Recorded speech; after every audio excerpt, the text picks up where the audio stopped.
الحمد لله نحمده ونستعينه ونستغفره ونؤمن به ونتوكل عليه ونعوذ بالله من شرور أنفسنا ومن سيئات أعمالنا من يهده الله فلا مضل له ومن يضلله فلا هادي له ونشهد أن لا إله إلا الله وحده لا شريك له ونشهد أن سيدنا ونبينا ومولانا محمدا عبده ورسوله صلى الله تعالى على خير خلقه محمد وآله وأصحابه أجمعين. أما بعد فأعوذ بالله من الشيطان الرجيم. بسم الله الرحمن الرحيم. يا أيها الذين آمنوا كتب عليكم الصيام كما كتب على الذين من قبلكم لعلكم تتقون. أياما معدودات. فمن كان منكم مريضا أو على سفر فعدة من أيام أخر وعلى الذين يطيقونه فدية طعام مسكين. ومن تطوع خيرا فهو خير له وأن تصوموا خير لكم إن كنتم تعلمون. صدق الله مولانا العظيم. بزرگان محترم اور برادران عزیز،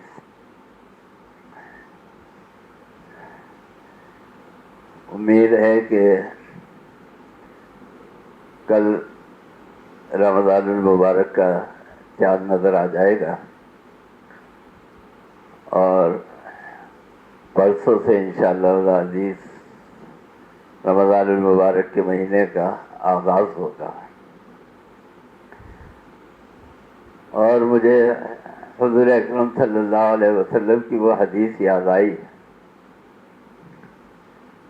کہ جب یہی شعبان کے آخری دن تھے اور 2-3 دن باقی تھے تو حضور اکرم صلی اللہ علیہ وسلم نے یہ خطبہ ارشاد فرمایا اور اس میں آپ نے رمضان المبارک کی فضیلت، رمضان المبارک کی عظمت، روزے کی عبادت، تراویح کی عبادت اور لیلۃ القدر اور اعتکاف کے بارے میں ذکر فرمایا.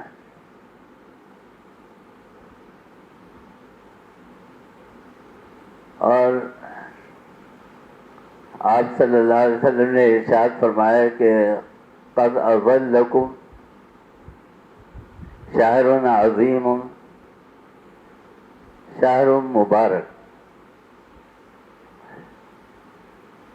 ایک مہینہ تمہارے اوپر سایہ ڈالنے والا ہے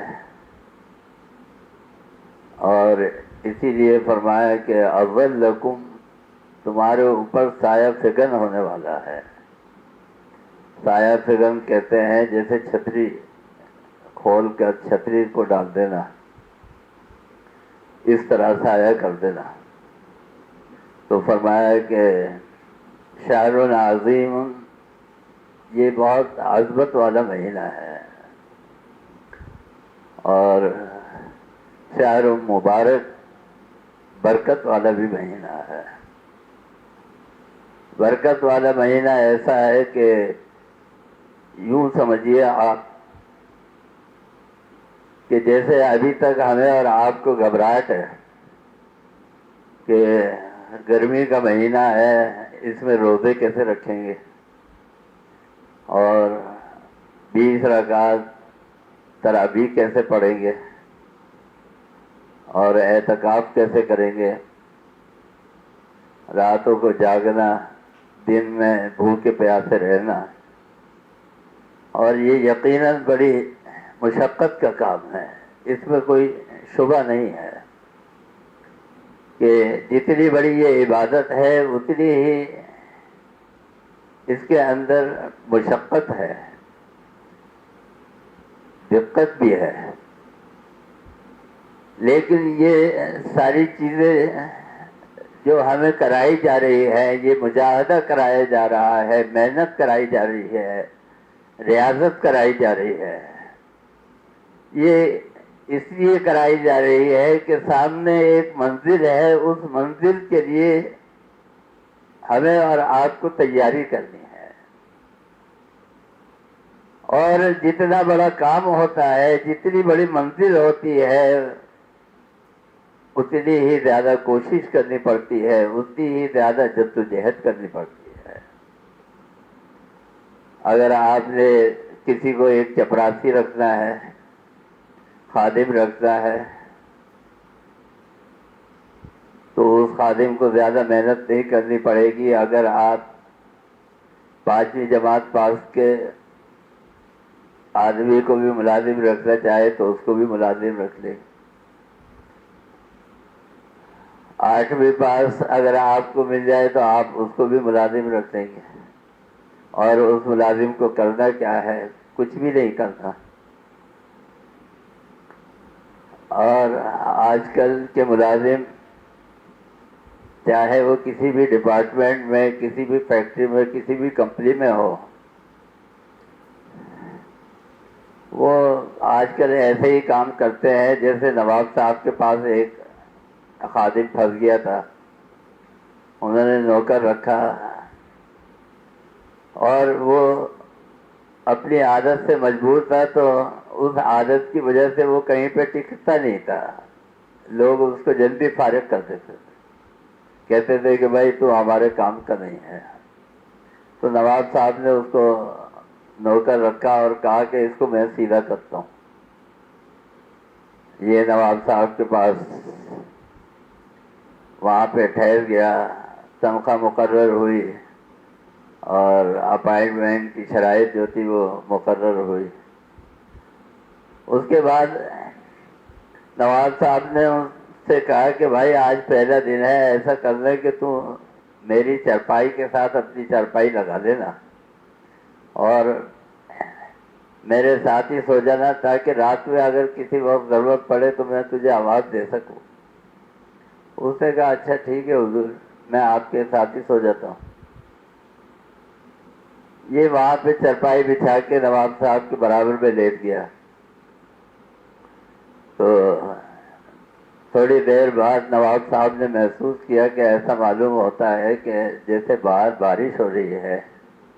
تو انہوں نے نوکر سے کہا کہ ایسا کر ذرا دیکھ کے آ کہ باہر بارش تو نہیں ہو رہی. اگر بارش ہو رہی ہے تو ہم اپنی ساری چیزیں جو باہر ہے وہ اندر کر لیں اور کوئی نقصان نہ ہو. تو اس نے وہیں بیٹھے بیٹھے جواب دیا، کہنے لگا کہ حضور میں نے پتہ کر لیا ہے بارش ہو رہی ہے. نواب صاحب کو بڑا غصہ ہے کہ یہ کیسا آدمی ہے، بیٹھے بیٹھے جواب دے رہا ہے کہ بارش ہو رہی ہے. انہوں نے کہا کیسے پتہ تجھے؟ اس نے کہا کہ ابھی ابھی ایک بلی آئی تھی، میں نے جو اس کے اوپر ہاتھ پھیرا تو وہ گیلی ہو رہی تھی، میں سمجھ گیا کہ بارش ہو رہی ہے۔ میں نے کہا کہ اچھا۔ انہوں نے بولا سمجھ گئے کہ یہ نوکر جو ہے یہ ٹیڑھے مزاج کا ہے۔ انہوں نے کہا کہ اچھا ایسا کرو، اب رات ہو رہی ہے، سونے کا ٹائم ہو گیا ہے، یہ ذرا بتی بجھا دو، بند کر دو، یہ بٹن بند کر دو تاکہ اب ہم آرام سے سو جائیں۔ یہ روشنی جو ہے یہ میرے آنکھوں کے اوپر چبھ رہی ہے۔ میں نے کہا کہ اچھا حضور ایسا کیجئے، یہ آپ جو چرپائی کے اوپر لیٹے ہوئے ہیں اور آپ نے کمبل اوڑھا ہوا ہے، یہاں تک آپ نے کمبل اوڑھا ہوا ہے، اس کمبل کو تھوڑا سا اور اوپر اٹھائے اور آنکھوں تک لے جائے اور منہ ڈھانپ لے، اور اس کے بعد جو ہے آرام سے آپ سو جائیں، آپ کو روشنی تنگ نہیں کرے گی۔ نواب صاحب نے بولا کہ یہ تو کم بخت اٹھنے کو تیار نہیں ہے، لیتے لیتے سارے کام کیے جا رہے ہیں۔ تو نواب صاحب نے کہا کہ اچھا بھائی میں تیری اس بات پہ تو عمل کر لیتا ہوں، لیکن ایسا کر کے اب سوتے وقت دروازہ بند کر دینا ضروری ہے، رات کا ٹائم ہے، کوئی چور چکا نہ آ جائے، تو ذرا سا اٹھ کے کنڈی لگا دے۔ تو اس نے کہا کہ نواب صاحب آپ بھی انسان ہیں اور میں بھی انسان ہوں، آپ کو میرے اوپر رحم کرنا چاہیے۔ دو کام تو میں نے آپ کے کر دیے آپ کے کہنے سے، ایک کام آپ اٹھ کے خود کر دیجیے۔ میں یہ بتا رہا تھا ہمارا مزاج یہ ہے کہ ہم چاہتے ہیں کہ بس بیٹھے بیٹھے کام ہو جائے، آسان کام ہو جائے، اس میں کوئی دقت نہ ہو۔ سردیوں کے روزے دعا کرتے ہیں کہ اللہ تعالیٰ رمضان جو ہے وہ سردیوں کے اندر آئے تاکہ ہم جو ہے وہ آسانی کے ساتھ رکھ لیں۔ میں یہ بتا رہا تھا کہ یہ جو رمضان المبارک آ رہا ہے، اب یہ گرمی کے دن بھی شروع ہو گئے ہیں، اور تراویح کی 20 رکعت وہ بھی ہمیں عشاء کی نماز کے ساتھ پڑھنی ہے، اور دل میں بھوکا پیاسا بھی رہنا ہے۔ تو یہ سب کیا ہے، یہ سب ہم اس لیے کر رہے ہیں تاکہ اللہ کا قرب حاصل ہو اور اللہ کی ملاقات ہمیں نصیب ہو جائے۔ اسی لیے آپ نے دیکھا ہوگا کہ جب ذی الحجہ کا مہینہ آتا ہے تو جتنے بھی مسلمان ہیں اور مومن ہیں وہ سب کے سب حج بیت اللہ کی طرف جاتے ہیں۔ کیوں؟ اس لیے کہ جس منزل کے لیے ہم نے رمضان المبارک سے چلنا شروع کیا تھا اور اپنے سفر کا آغاز کیا تھا، آج اللہ سے ملاقات ہونی ہے، آج اللہ تعالیٰ سے ملاقات کرنی ہے۔ تو وہ منزل ہماری کون سی ہے؟ وہ قرب الہی کی منزل ہے، اللہ سے ملاقات کی منزل ہے۔ فرمایا کہ تلاش یار میرے نام مجاہدہ ہے یہی، تلاش یار میرے نام مجاہدہ ہے یہی، تصور خود جانا مشاہدہ ہے یہی۔ اللہ کی تجلیات کا مشاہدہ ہو جائے، اللہ تعالیٰ کا قرب حاصل ہو جائے، بس یہی ہماری منزل ہے۔ یہ رمضان المبارک جو آ رہا ہے، یہ رمضان المبارک قرآن کریم نے اس کو شہر رمضان کہا۔ شہر رمضان اس لیے کہا کہ جیسے میں نے بتایا اس کی عظمت کو ظاہر کرنے کے لیے اس کے ساتھ جو ہے وہ لقب لگایا، اور جس طرح صدر کے ساتھ، وزیر اعظم کے ساتھ، گورنر کے ساتھ، وزیر اعلیٰ کے نام کے ساتھ القابات لگتے ہیں اور القابات کے ساتھ ان کو پکارا جاتا ہے، اسی طرح اللہ تعالیٰ کے بھی 999 نام ہے، اللہ تعالیٰ کے بھی القابات ہے۔ اللہ تعالیٰ کو جب ہم پکارتے ہیں تو ان القابات سے پکارتے ہیں۔ کیوں؟ اللہ تعالیٰ کی عظمت کی وجہ سے۔ اسی طرح رمضان المبارک کو قرآن کریم نے کہا فرمایا کہ شہر رمضان الذی انزل فیہ القرآن ہدی للناس وبینات من الہدی والفرقان. یہ مہینہ وہ ہے کہ اس کے اندر اللہ تعالیٰ نے قرآن کریم کو نازل کیا. عظمت والی کتاب اللہ کا کلام، اس کو اللہ تعالیٰ نے نازل کیا. اللہ تعالیٰ کا مہینہ ہے رمضان المبارک. اللہ تعالیٰ کا مہینہ ایسا ہے جیسے اس وقت ہم اور آپ مسجد کے اندر بیٹھے ہوئے ہیں تو یہ اللہ کا گھر ہے، لیکن گھر تو ہمارا اور آپ کا بھی ہوتا ہے. ہم اس گھر کے اندر رہتے ہیں، کھاتے پیتے ہیں، جاگتے ہیں، سوتے ہیں، کام کاج کرتے ہیں. یہ جو اللہ کا گھر ہے، نعوذ باللہ، یہ کوئی اللہ کے رہنے کی جگہ نہیں ہے، اس لیے کہ اللہ تعالیٰ جو ہے وہ ہر جگہ موجود ہے. کائنات کے ذرے ذرے کے اندر اللہ تعالیٰ کا جلوہ جو ہے وہ موجود ہے. کسی نے بڑی اچھی بات کہی، فرمایا کہ جہاں میں ہر سو ہے اس کا جلوہ، کہاں نہیں ہے کدھر نہیں ہے.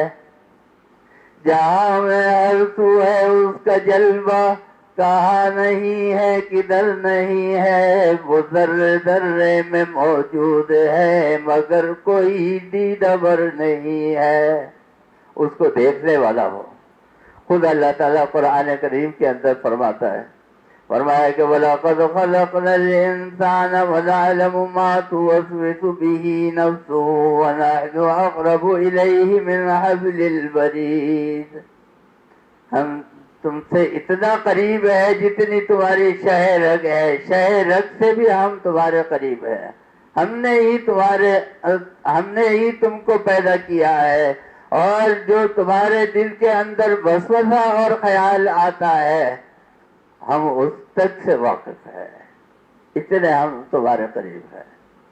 یعنی کوئی آدمی آپ سے کتنا ہی قریب ہو، زیادہ سے زیادہ آپ کے سینے سے لگ جائے گا، زیادہ سے زیادہ آپ کے پہلو میں بیٹھ جائے گا، زیادہ سے زیادہ آپ کے برابر میں کھڑا ہو جائے گا. اس سے زیادہ قریب تو نہیں ہو سکتا. آپ کے برابر میں کھڑے ہو کر آپ کے پہلو میں بیٹھ کر آپ کی بات تو سن سکتا ہے، لیکن آپ کے دل میں کیا ہے وہ خیال اور آپ کے دل میں کیا وسوسہ آ رہا ہے وہ نہیں جان سکتا. وہ صرف اللہ تعالیٰ کی ذات جانتی ہے. تو اللہ تعالیٰ فرماتے ہیں کہ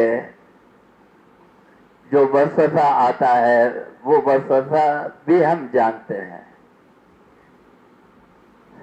اللہ کا مہینہ کیوں ہے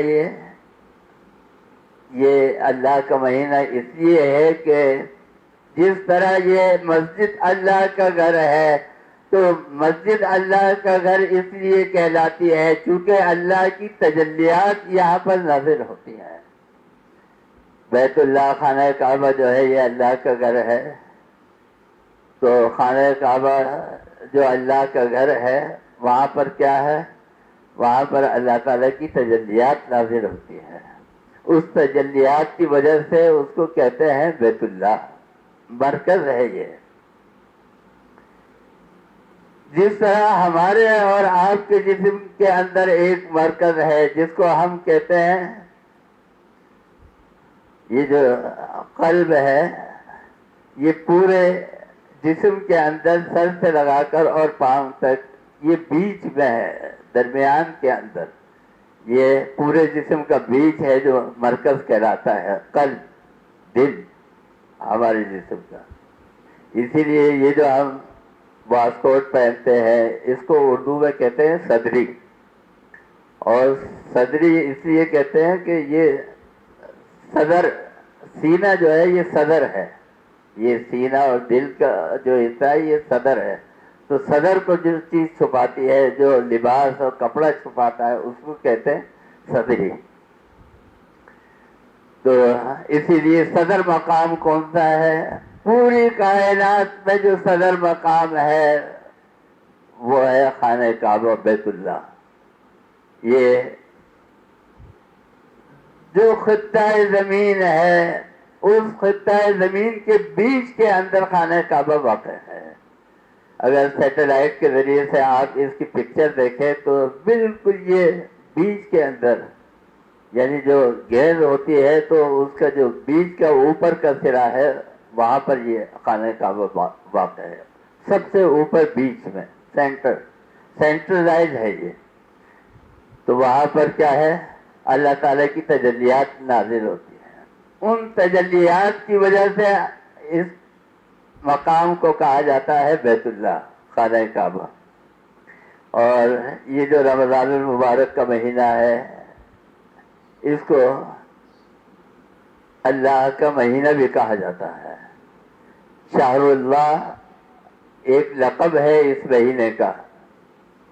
ایک تو لقب ہے شہر رمضان اور ایک لقب ہے اس کا شہر اللہ، یعنی اللہ کا مہینہ. اور اللہ کا مہینہ جیسے میں نے بتایا کہ جتنے بھی 12 مہینے ہیں، مہینے تو سب کے سب اللہ کے ہیں، لیکن جو سب سے زیادہ تجلیات کا مرکز ہے وہ رمضان المبارک کا مہینہ ہے.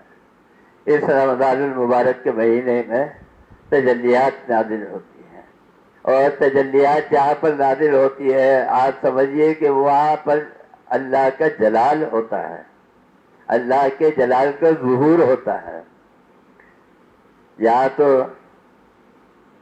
کسی کو غصہ آ جائے اور وہ غصے میں اول پول بکنے لگے، برا بھلا کہنے لگے، تو کہتے ہیں کہ اس کو جلال آ رہا ہے. جلال یہ نہیں ہے. غصے کے اندر برا بھلا کہنا یا غلط بات منہ سے نکالنا یہ جلال نہیں ہے، بلکہ جلال وہ ہے کہ جو عظمت کی وجہ سے ظہور پذیر ہوتا ہے اس کو کہتے ہیں جلال. تو آپ نے آیت کریمہ کے بارے میں سنا ہوگا کہ آیت کریمہ جو ہے یہ جلالی وظیفہ ہے. اس میں اعظم لفظ اللہ جو ہے یہ اس میں اعظم ہے، اور اس میں اعظم جو ہے یہ بھی جلالی ہے. اسی طرح آیت کریمہ جو ہے یہ بھی جلالی ہے. تو جہاں پر اللہ تعالیٰ کی تجلیات کا ظہور ہوتا ہے وہاں پر اللہ کا جلال بھی ہوتا ہے. اور جس مہینے میں اللہ کی تجلیات بھی ہو اور وہ مہینہ بھی اللہ کا مہینہ ہو تو وہاں پر جلال اور زیادہ ہوتا ہے. اسی لیے رمضان المبارک کے معنی عربی کے اندر آتے ہیں. آپ رمضان المبارک کا جو لفظ ہے اس کا آخر کا الف اور نون گرا دیں تو اب بچا را میم بہت رما وہ. رما وہ کے آتے ہیں اتنی گرمی، اتنی تپش، اتنی آگ کہ وہ جلا کر راکھ کرتے ہیں، جیسے پاؤڈر ہو جاتا ہے، سرما بن جاتا ہے. کیا ہوا کوہ طور کے اوپر جب حضرت موسیٰ علیہ السلام نے اللہ تعالیٰ سے فرمائش کی کہ اے اللہ اپنا جلوہ دکھا دے، تو اللہ تعالیٰ نے فرمایا کہ موسیٰ تم برداشت نہیں کر سکے گے، تم میری تجلیات کو دیکھ نہیں سکتے. حضرت موسیٰ علیہ السلام بھی ضدی تھے، اور یہ ضد جو ہے یہ اگر کسی انسان کے اندر ہو تو یہ اچھی نہیں ہوتی. ضد کرنا بعض اوقات، ایک مرتبہ ایسا ہوا کہ ایک شخص جو ہے وہ حضرت موسیٰ علیہ السلام کے پاس گیا اور کہنے لگا کہ آپ اللہ کے پاس جاتے ہیں، اللہ سے کلام کرتے ہیں، میری ایک درخواست ہے، اللہ تعالیٰ سے میری ایک عرضی جو ہے وہ منظور کرا دیجیے. اور وہ عرضی یہ ہے کہ اللہ تعالیٰ سے کہے کہ یہ جو پرندے ہیں جو بولتے ہیں، جو جانور ہیں ان کی بولی ہوتی ہے، ظاہر ہے ہر پرندے کی، ہر جانور کی ایک بولی ہوتی ہے جس طرح انسانوں کی بولی ہوتی ہے. تو فرمایا کہ اللہ تعالیٰ سے یہ کہیے گا کہ اے اللہ ان پرندوں کی بولی جو ہے وہ مجھے سمجھ میں آ جائے. انہوں نے کہا کہ دیکھ اللہ تعالیٰ کے کاموں کے اندر مصلحت ہوتی ہے، لہذا اللہ تعالیٰ کے کاموں کے اندر دخل نہیں دینا چاہیے، تو تو مت ایسی فرمائش کر. وہ ضد پہ اڑ گیا کہ نہیں نہیں آپ کر دیں, اللہ تعالیٰ سے یہ میری عرض جو ہے وہ پیش کر دیں کہ اللہ تعالیٰ میری اس دعا کو قبول کر دے. حضرت موسیٰ علیہ السلام اللہ کے نبی تھے. انہوں نے اللہ تعالیٰ سے درخواست کی کہ اے اللہ, یہ بندہ جو ہے یہ چاہتا ہے کہ میں پرندوں کی بولی جو ہے وہ سمجھنے لگوں, اس کی دعا قبول کر دے. تو انہوں نے دعا مانگی. اللہ تعالیٰ نے کہا کہ اچھا ٹھیک ہے تو یہ صحیح نہیں تمہارے حق میں, لیکن چلو ہم کر دیتے ہیں, تمہارے کہنے پر ہم یہ فرمائش پوری کر دیتے ہیں. وہ پرندوں کی بولی سمجھنے لگا. وہ پرندے کیا بات کر رہے ہیں, کیا گفتگو ہو رہی ہے, کیا کلام ہو رہی ہے. ایک مرتبہ صبح میں پرندے چہچہا رہے تھے, جس طرح صبح میں پرندوں کی چہچہاہٹ ہوتی ہے. تو اس نے کان لگایا, سننے لگا کہ یہ آپس میں کیا بات کر رہے ہیں. تو پرندے کہنے لگے کہ ہمیں فرشتوں کے ذریعے سے یہ معلوم ہوا ہے کہ کل اس کی بھینس مر جائے گی, اس آدمی کی بھینس مر جائے گی. اس کا نام لیا کہ اس آدمی کی کل بھینس مر جائے گی. تو اس کے فوراً کان کھڑے ہوئے. اس نے کہا کہ یہ تو بڑا نقصان کا سودا ہے. اچھا, ہمارے اسکول کے پاس بھی ایک جگہ جو ہے باڑا ہے, تو میں نے وہاں پوچھا, میں نے بولا یار یہ بھینس جو ہے یہ کتنے کی مل جاتی ہے. تو آج سے 10-15 سال پہلے اس نے کہا کہ بھائی 2 لاکھ کی, 3 لاکھ کی, اتنے کی مل جاتی ہے. میں نے بولا یار یہ بھینس بھی اتنی مہنگی ہے؟ کہہ رہے ہیں ہاں. خیر اس زمانے میں بھی مہنگی تھی. تو اس نے کہا کہ یہ بھینس مر گئی تو بہت بڑا نقصان ہو جائے گا. اس نے کیا کیا, لے جا کے مارکیٹ میں سودا کر کے آ گیا, بھینس بیچ دی. اب یہ دیکھیں انسان جو ہے کبھی کبھی اللہ تعالیٰ سے مقابلہ کرتا ہے نا, اللہ تعالیٰ سے ٹکر لیتا ہے. ہم بھی کبھی کبھی دعا مانگتے کہ اے اللہ ایسا ہو جائے. یہ کبھی دعا نہیں مانگنی چاہیے کہ اے اللہ ایسا ہو جائے. یہ دعا مانگو کہ اے اللہ جس کام کے اندر خیر ہو, اگر اس کام کے اندر خیر ہو تو وہ ہو جائے, اور اگر اس کام کے اندر خیر نہیں ہو تو جس میں خیر ہو وہ ہو جائے. یہ جو استخارہ ہوتا ہے, الف سین تے, الف سین تا کا مطلب ہوتا ہے چاہنا, اور یہ جو ہے خیر الف راہ, یہ خیر سے نکلا ہے. خیر کے مطلب بھلائی, اچھائی. استخارہ جو ہم کرتے ہیں اس کا مطلب ہوتا ہے خیر کا چاہنا. اچھا, لوگ کہتے ہیں مولانا صاحب یہ پتہ کر کے بتا دیں کہ استخارے میں کیا آیا ہے, استخارہ کر کے بتا دیں کہ یہ کام ہوگا یا نہیں ہوگا. میں نے کہا یہ آپ کی غلط فہمی ہے کہ استخارے میں یہ پتہ چل جائے کہ کام ہوگا یا نہیں ہوگا. استخارہ جب آپ کریں گے, اس کی دعا آپ پڑھیں گے اور استخارہ نکالیں گے, تو اس سے یہ پتہ چلے گا کہ اس کام کے اندر خیر ہے یا نہیں ہے.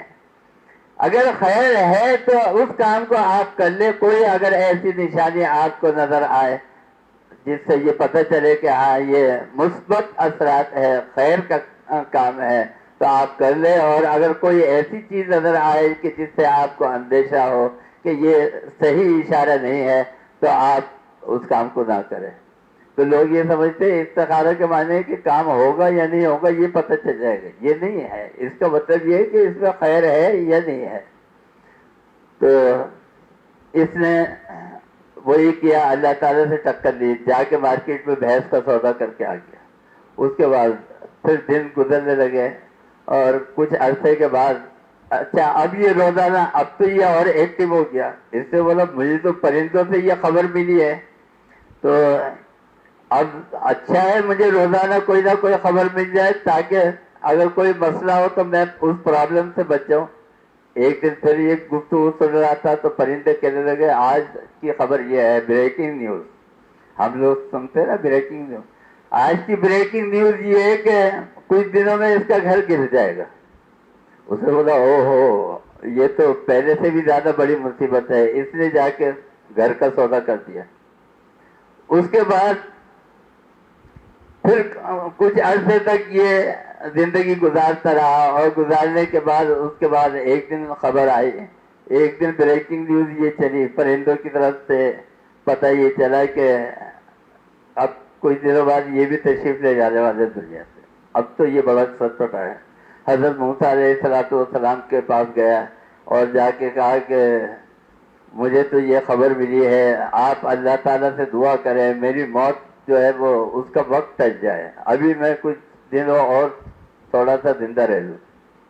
حضرت موسیٰ علیہ السلام نے کہا کہ دیکھ ہم نے تمہیں پہلے ہی منع کیا تھا، اور اگر کسی کو خدا نخواستہ پہلے سے پتہ چل جائے کہ اس کو موت آنے والی ہے تو آپ سمجھ لیں پھر اس کا کیا حال ہوگا، اس کا بلڈ پریشر ہائی ہوگا، اس کے دماغ کی رگ بھی پھٹ سکتی ہے۔ ظاہر ہے کہ کوئی اچھی چیز تو نہیں سمجھی جاتی موت، حالانکہ حضور اکرم صلی اللہ علیہ وسلم نے فرمایا کہ الموت جسر یوصل الحبیب الی الحبیب، موت جو ہے یہ ایک ایسا پل ہے کہ جو تمہیں اپنے حبیب سے، محبوب سے ملا دیتا ہے، یعنی اللہ تعالیٰ سے، اور پل کراس کیے بغیر، پل پر جائے بغیر، یعنی موت کا پل اختیار کیے بغیر اللہ سے ملاقات ممکن نہیں ہے۔ دیکھ لیں آپ، نہیں ہو سکتی۔ خیر حضرت موسیٰ علیہ السلام نے اللہ تعالیٰ سے درخواست کی کہ اللہ اس کی موت کو ٹال دے۔ فرمایا کہ اللہ تعالیٰ نے کہا کہ اس کے اوپر ایک مصیبت آنے والی تھی، وہ مصیبت ہم نے اس کی بھینس کے اوپر ڈالی کہ چلو مصیبت ٹل جائے، اس کی بھینس کا نقصان ہو جائے، اس کی جان بچ جائے۔ اس کی جان بچانے کے لیے ہم نے بھینس کے اوپر مصیبت ڈالی تھی، یہ جا کے بازار میں بیچ آئے۔ اس کے بعد کچھ دنوں بعد وہ مصیبت جو تھی اس نے رخ کیا اور اس کے گھر کے اوپر مصیبت آئی، تو ہم نے اس کی جان بچا لی کہ چلو اس کے گھر کا نقصان ہو جائے گا، اس کی جان بچ جائے گی۔ تو اس نے جا کے گھر کا بھی سودا کر دیا۔ اور اس کے بعد یہ کبھی کبھی جو ہمارے دکان کے اندر خسارہ ہو جاتا ہے نا، کاروبار میں نقصان ہو جاتا ہے، یا کوئی بہت بڑا حادثہ ہو گیا، فیکٹری میں آگ لگ گئی یا کوئی اور نقصان ہو گیا، اس کے اوپر بجائے پریشان ہونے کے اور اللہ سے شکوہ کرنے کے ہے اللہ میں تو سب کچھ کرتا تھا، خیر خیرات کے کام بھی ہوتا تھا، پھر بھی فیکٹری میں آگ لگ گئی، پھر بھی میرے دکان میں نقصان ہو گیا، میں تو یہ کہتا ہوں اللہ کا شکر ادا کرے اور 2 رکعت نفل ادا کرے کہ وہ مصیبت جو آنی تھی وہ اس نقصان کے اوپر آ گئی، کسی بڑی مصیبت سے آپ بچ گئے، کوئی بڑا نقصان ہو گیا، ہو سکتا ہے کہ حادثے کے نتیجے میں آپ کی جان ہی چلی جاتی، اللہ تعالیٰ نے آپ کی جان بچا لی، تو یہ اللہ تعالیٰ کی مصلحت ہوتی ہے۔ تو اللہ تعالیٰ نے کہا کہ اب مصیبت اس کی جان کے اوپر آئی ہے تو اب اس کی موت وہ آ رہی ہے، تو اگر یہ ضد نہ کرتا اور یہ چھوڑ دیتا اللہ کے کاموں کو اللہ کے اوپر تو مصیبت آتی، بھینس کو لے جاتی، اس کا نقصان نہیں ہوتا، مصیبت آتی اس کے گھر ڈوب جاتا، لیکن اس کی جان جو ہے وہ بچ جاتی۔ میں یہ بات عرض کر رہا تھا کہ بہت ساری چیزیں جو ہے وہ اچھی نہیں ہوتی، ضد اچھی نہیں ہوتی۔ حضرت موسیٰ علیہ السلام کا یہ واقعہ تھا۔ رمضہ کے معنی آتے ہیں کہ جلا کے راکھ کر دینا، ایسے جیسے کوہ طور کا پہاڑ اللہ تعالیٰ کی تجلی سے جل کر راکھ ہو گیا، بالکل اسی طرح رمضان کے معنی، رمضان کا مطلب میں بتا رہا ہوں کہ رمضان کے معنی آتے ہیں کہ انسان نے جو سال بھر گناہ کیے اللہ تعالیٰ نے اس کو جمع کر کے اب یہ جو رمضان المبارک کا مہینہ آ رہا ہے اس روزوں کی برکت سے اور رمضان المبارک کی عبادتوں کی برکت سے اللہ تعالیٰ ان گناہوں کو جلا کر راکھ کر دیتے ہیں اور ان گناہوں کو ختم کر دیتے ہیں، اور اللہ تعالیٰ فرماتے ہیں اس کے گناہوں کو اس طرح جلا دو اور اس طرح راکھ کر دو کہ اس کا نشان اور نام باقی نہ رہے۔ میں یہ بات عرض کر رہا تھا، یہ رمضان المبارک کا مہینہ آ رہا ہے، اس کے اندر سب سے پہلے تراویح کی عبادت ہے، اس کے اندر سب سے پہلے کوشش یہ کرنی چاہیے کہ اچھی سے اچھی جگہ اگر آپ کو سہولت میسر ہو، کسی عالم کے پیچھے، کسی اچھی قرأت کرنے والے قاری کے پیچھے، کسی اچھے حافظ کے پیچھے جس کی قرأت ہو، کوشش کریں جس طرح آپ وکیل ڈھونڈتے نا، اچھے سے اچھا وکیل مل جائے، کوئی مقدمہ ہو جائے تو آپ ڈھونڈتے ہیں کہ ہمیں کوئی اچھا وکیل مل جائے، اس طرح قاری کو بھی ڈھونڈے، حافظ کو بھی ڈھونڈے، اور جہاں اچھے سے اچھا موقع ملے وہاں پر آپ تراویح کا اہتمام کریں۔ کیوں؟ اس لیے کہ جتنی اچھی قرأت والا قاری آپ کو ملے گا اور اس کے پیچھے نماز پڑھنے کی سعادت آپ کو حاصل ہوگی تو آپ خشوع اور خضوع آپ کے اندر زیادہ ہوگا، آپ کے اندر جذبہ اور جوش زیادہ ہوگا، اور آپ جو ہے قرآن کریم کی سماعت زیادہ بہتر انداز میں کر سکیں گے۔ اللہ تعالی ہمیں اور آپ کو سب کو عمل کی توفیق عطا فرما۔ اللہم ارنا الحق حقا وارزقنا اتباعہ وارنا الباطل باطلا وارزقنا اجتنابہ، وصلی اللہ تعالی علی خیر خلقہ محمد وآلہ وصحبہ اجمعین برحمتک یا رب۔